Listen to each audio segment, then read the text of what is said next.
حامدا ومصليا ومسلما اما بعد اعوذ بالله من الشيطان الرجيم بسم الله الرحمن الرحيم رضی اللہ عنہم ورضوا عنہ۔ محترم ناظرین و سامعین، السلام علیکم ورحمۃ اللہ وبرکاتہ۔ دنیا بھر میں مسلمان جس طرح کے حالات سے دوچار ہیں، اس میں یہ اچھا نہیں لگتا ہے کہ ایک مسلم دوسرے سے متعلق گفتگو شروع کرے، لیکن چند دنوں سے سوشل میڈیا پر اجمیر شریف کے ایک کامران نامی شخص کا ویڈیو جو صحابہ کرام، سادات کرام، علماء و مشائخ کی گستاخی پر مشتمل ہے، خوب وائرل ہو رہا ہے۔ اس ویڈیو نے مجھے یہ گفتگو کرنے پر آمادہ کیا ہے۔ کامران صاحب، آپ نے حضرت امیر معاویہ رضی اللہ عنہ کو دنیا دار، فاسق و فاجر بادشاہ کہا ہے۔ اگر آپ اللہ و رسول پر ایمان رکھتے ہیں تو یہ بتائیں کہ حضرت امیر معاویہ صحابی ہیں یا نہیں؟ اگر ہیں تو درج ذیل آیات و احادیث جو مطلق ہیں صحابہ کی فضیلت میں، ان پر آپ ایمان رکھتے ہیں یا نہیں؟ آیت نمبر 1، اللہ رب العزت ارشاد فرماتا ہے قُلِ الْحَمْدُ لِلَّهِ وَسَلَامٌ عَلَىٰ عِبَادِهِ الَّذِينَ اصْطَفَىٰ وَاللَّهُ خَيْرٌ عَمَّا يُشْرِكُونَ۔ اس آیت میں اللہ نے جن بندوں کو چن لیا ہے، انتخاب کر لیا ہے، ان سے صحابہ کرام مراد ہیں۔ یہ قول ہے حبر الامت سیدنا حضرت عبداللہ ابن عباس اور حضرت سفیان ثوری کا یہی قول ہے۔ آیت نمبر 2، اللہ رب العزت ارشاد فرماتا ہے وَلَكِنَّ اللَّهَ حَبَّبَ إِلَيْكُمُ الْإِيمَانَ وَزَيَّنَهُ فِي قُلُوبِكُمْ وَكَرَّهَ إِلَيْكُمُ الْكُفْرَ وَالْفُسُوقَ وَالْعِصْيَانَ أُولَٰئِكَ هُمُ الرَّاشِدُونَ۔ لیکن اللہ نے تمہارے دلوں میں ایمان کی محبت ڈال دی اور اس کو تمہارے دلوں میں اچھا کر دکھایا ہے، اور تمہارے دلوں میں کفر و گناہ اور نافرمانی کی نفرت ڈال دی ہے، یہی لوگ ہدایت یافتہ ہیں۔ آیت نمبر 3، اللہ رب العزت ارشاد فرماتا ہے رضی اللہ عنہم ورضوا عنہ، اللہ ان سے راضی ہو گیا اور یہ حضرات اللہ سے راضی ہو گئے۔ ظاہر سی بات ہے کہ اللہ اسی بندے سے راضی ہو سکتا ہے جس کے بارے میں اسے معلوم ہے کہ وہ آخر عمر تک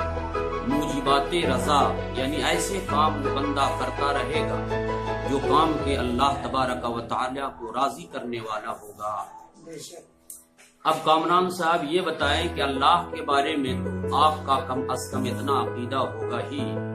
کہ وہ اول و آخر سب جانتا ہے، تو آپ کے فرمان کے مطابق جب حضرت امیر معاویہ فاسق و فاجر، دنیا دار و مستحق کے نار ہیں، تو اللہ ایسے بندے سے راضی کیوں کر ہو گیا؟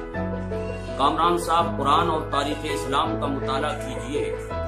فتح مکہ کے بعد غزوہ حنین میں حضرت امیر معاویہ رضی اللہ عنہ بھی شامل تھے،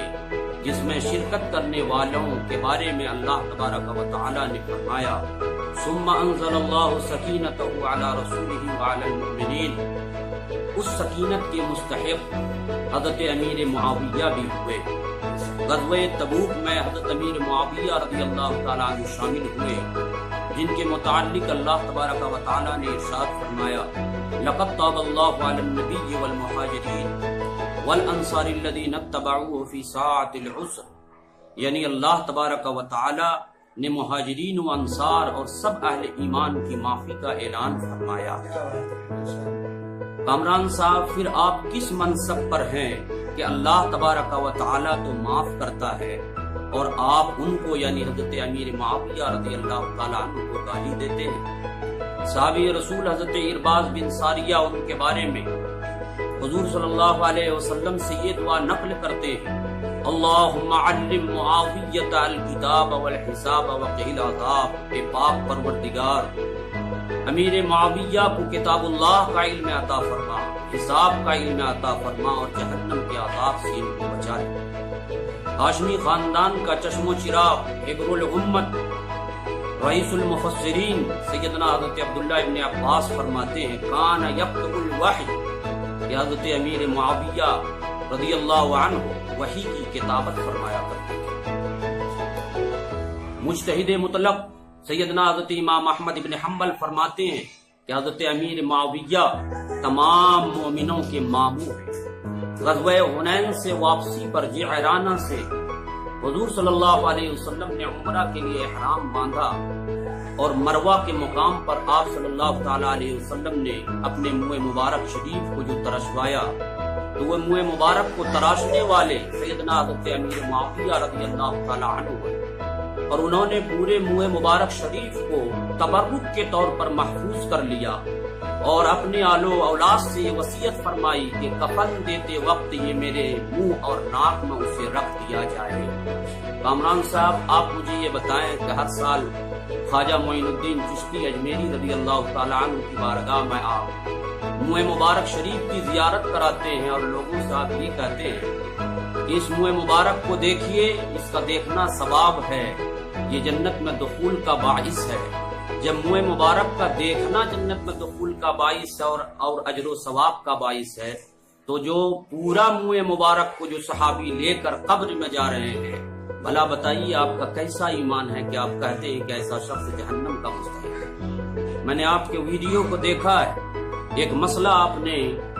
جناب ابو طالب کے ایمان کے تعلق سے اٹھایا ہے۔ اہل سنت و جماعت کا یہ متفقہ اہل سنت و جماعت کا متفقہ طور پر یہ عقیدہ ہے کہ جناب ابو طالب کفر کی حالت میں ان کی وفات ہوئی۔ اکثر بلکہ جمہور اہل سنت و جماعت کا یہی عقیدہ ہے کہ کفر پر ان کا خاتمہ ہوا ہے۔ اس کے اوپر متعدد دلائل بھی ہیں۔ میں آپ سے یہ چیلنج کرتا ہوں کہ آپ یہاں سے لے کر ایران تک کے جتنے اپنے چاہنے والے عالم علماء ہیں ان کو بلا لیں، اور یہ فقیر ہر جگہ پہ حاضر ہے گفتگو کرنے کے لیے کہ جناب ابو طالب کے تعلق سے جتنی روایتیں، قرآنی آیات، اس کے شان نزول اور احادیث طیبہ ہیں، وہ اکثر تمام کے تمام یہ دال ہیں، دلالت کرنے والے ہیں کہ ان کی وفات کفر کے اوپر ہوئی۔ خود سیدنا حضرت علی مرتضی رضی اللہ تعالی عنہ جب جناب ابو طالب کی وفات ہوئی تو یہ آقا علیہ السلام کی بارگاہ میں آئے اور انہوں نے کہا قد مات عمک الضال، آپ کے گمراہ چچا کا انتقال ہو گیا۔ اب آپ بتائیے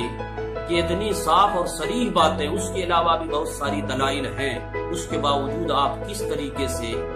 جامع اشرف نے کچوچا شریف نے بھی موقف ظاہر کیا، اہل سنت و جماعت کے موقف کو بیان کیا، اس کی بنیاد پر انہیں اور تمام علماء کو آپ نے خارجی اور ناصبی بنا دیا۔ دوسری بات جو آپ نے اپنی گفتگو میں کہی ہے کہ بنی امیہ کے دور کو ناپاک آپ نے کہا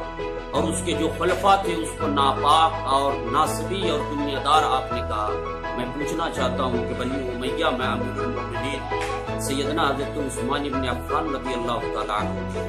بنی امیہ کے خلفاء میں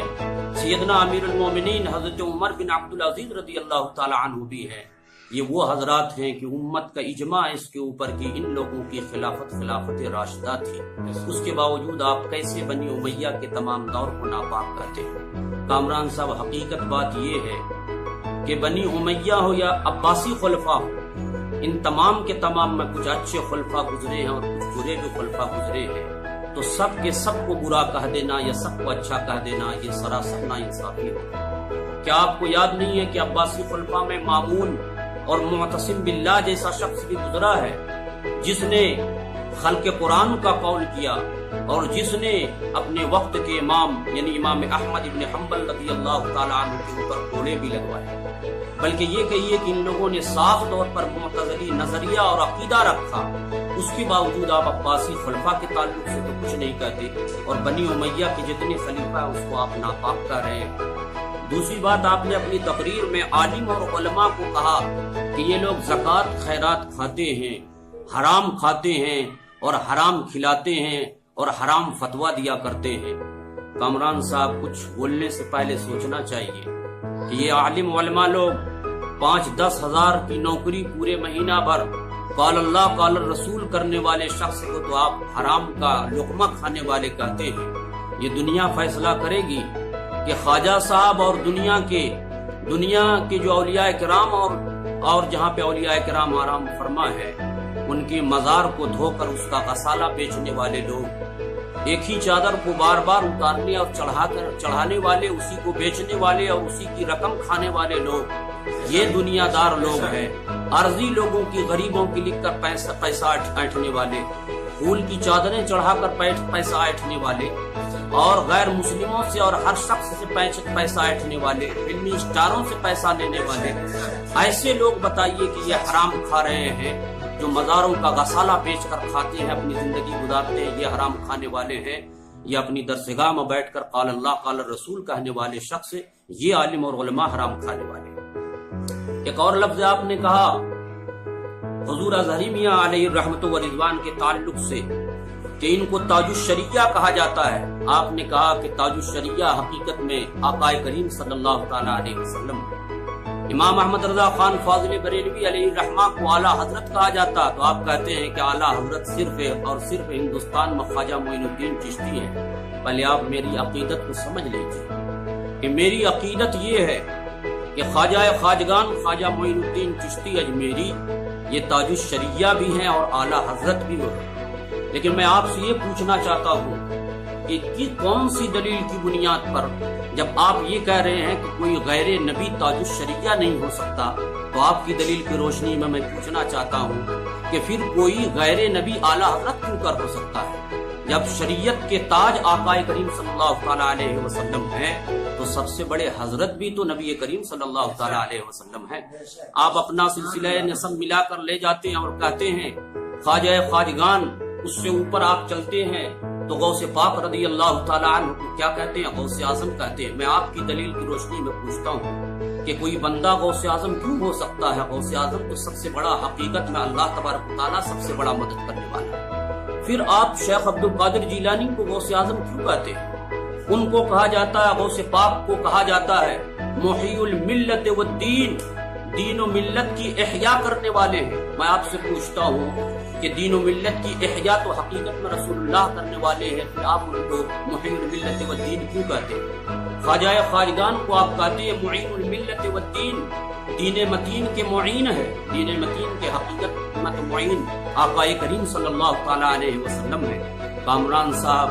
جن دلائل کی روشنی میں آپ امام احمد رضا خان فاضل بریلوی کو اعلیٰ حضرت نہیں کہہ سکتے ہیں، انہی دلائل کی روشنی میں آپ کسی اور کو غیر نبی کے علاوہ اعلیٰ حضرت بھی آپ کو نہیں کہہ سکتے، حتیٰ کہ خواجہ صاحب کو بھی آپ کو اعلیٰ حضرت نہیں کہنا چاہیے۔ اور جس دلیل کی روشنی میں کسی بندے کو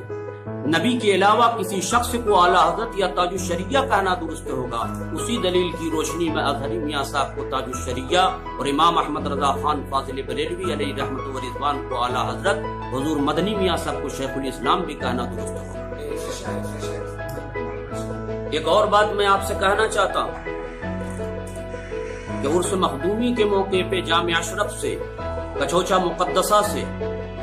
جو اہل سنت و جماعت کی ایک عظیم درسگاہ ہے، جو اہل سنت و جماعت کے موقف کو اور عقیدے کو بیان کیا گیا، اس عقیدے کی روشنی میں جو بیان کیا گیا، کفر ابو طالب کی بات کہی گئی، حضرت امیر معاویہ کے صحابی اور ان کے تعلق سے اچھا گمان رکھنے کے تعلق سے جو بات کہی گئی، ان تمام چیزوں کی بنیاد پر آپ نے جامع اشرف کو بالخصوص سیدی و مرشدی حضور قائد ملت سید محمود میاں صاحب قبلہ اشرفی مد ذلہ نورانی کو، شیخ الاسلام حضور مدنی میاں صاحب کو، حضور غازی ملت سید محمد ہاشمی میاں صاحب کو آپ نے جو خارجی اور ناصبی اور یہ بھی کہہ دیا کہ یہ سب کے سب جو ہے سادات سے اپنے آپ کو انہوں نے ختم کر لیا ہے، مجھے افسوس آتا ہے آپ کے تعلق سے کہ آپ اس طرح کی بات کیوں کہہ سکتے ہیں۔ میں آپ سے پوچھنا چاہتا ہوں، بلکہ بتانا چاہتا ہوں کہ کامران صاحب، آپ کے ایمان اور جو اہل کچوچا اور جن کو آپ نے چیلنج کیا، اس کے ایمان کے درمیان میں جو فرق ہے وہ میں آپ کو بتانا چاہتا ہوں۔ سب سے پہلے آپ کو ایک اصول سمجھ لینا چاہیے کہ دین اسلام کا اصول یہ ہے کہ جب کوئی بندہ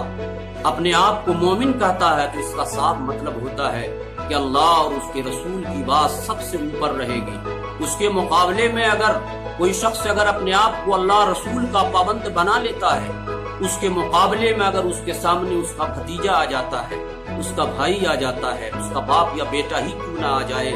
بہرحال وہ شخص اپنی جب مومن ہونے کا عقیدہ رکھتا ہے تو وہ بندہ مومن اللہ اور اس کے رسول کی بات کو ترجیح دیتا ہے۔ یہ حضور قائد ملت ہو، یہ شیخ الاسلام علامہ مدنی میاں صاحب، حضور سید محمود میاں صاحب قبلہ، یہ وہ حضرات ہیں جنہوں نے آقا کریم صلی اللہ تعالی علیہ وسلم پر ایمان رکھا۔ ایسے آقا پر ایمان رکھتے ہیں جس اپنے آقا کے قول کو دیکھتے ہیں، وہ یہ نہیں دیکھتے کبھی کہ امیر معاویہ نے حضرت علی کے ساتھ کیا کیا ہے، وہ کبھی یہ نہیں دیکھتے ہیں کہ ابو سفیان کے گھر والوں نے حضرت حمزہ کے ساتھ کیا کیا ہے۔ یہ وہ لوگ ہیں جو دیکھتے ہیں کہ میرے آقا علیہ الصلوۃ والتسلیم نے ان کے بارے میں کیا کہا ہے۔ اب آقا علیہ الصلوۃ والتسلیم کے قول کو، ان کی زندگی کو دیکھیے کہ جب اموی خاندان کا ایک رئیس انسان سیدنا حضرت عثمان غنی رضی اللہ تعالیٰ عنہ جب رسول کی خدمت میں آ جاتے ہیں تو آقا ان کو اتنا نوازتے ہیں کہ کائنات میں وہ پہلے ایسے شخص ہیں کہ کسی نبی نے اپنی دو بیٹی کو جس کی زوجیت کے اندر دے دیا ہو، آقا کریم صلی اللہ علیہ وسلم نے ان کو ایسا نوازا۔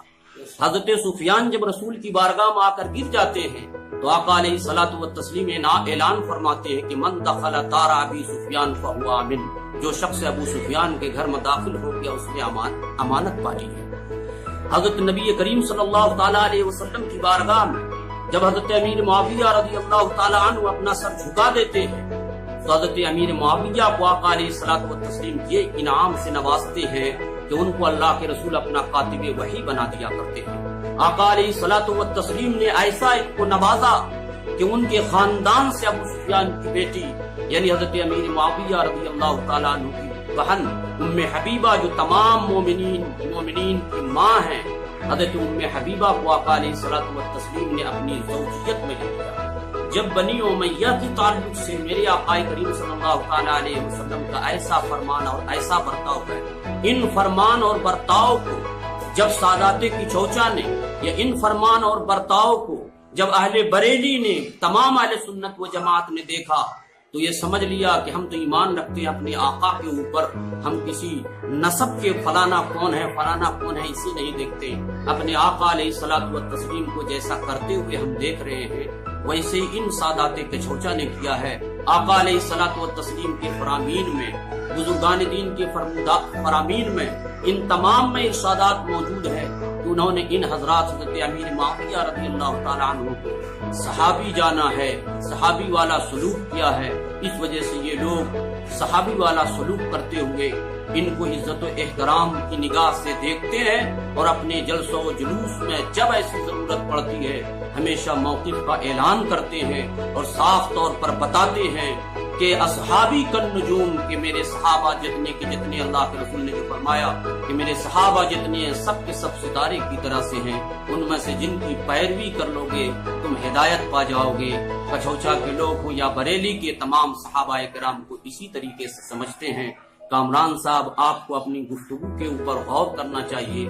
اور کسی بندے مومن کو خارجی اور ناسبی کہنے سے پہلے 100 بار سوچنا چاہیے۔ آپ بار بار چیخ رہے ہیں کہ میں ان کو جو ہے اپنے یہاں سے برات کا اعلان کرتا ہوں، الگ کرتا ہوں۔ الحمدللہ ان کی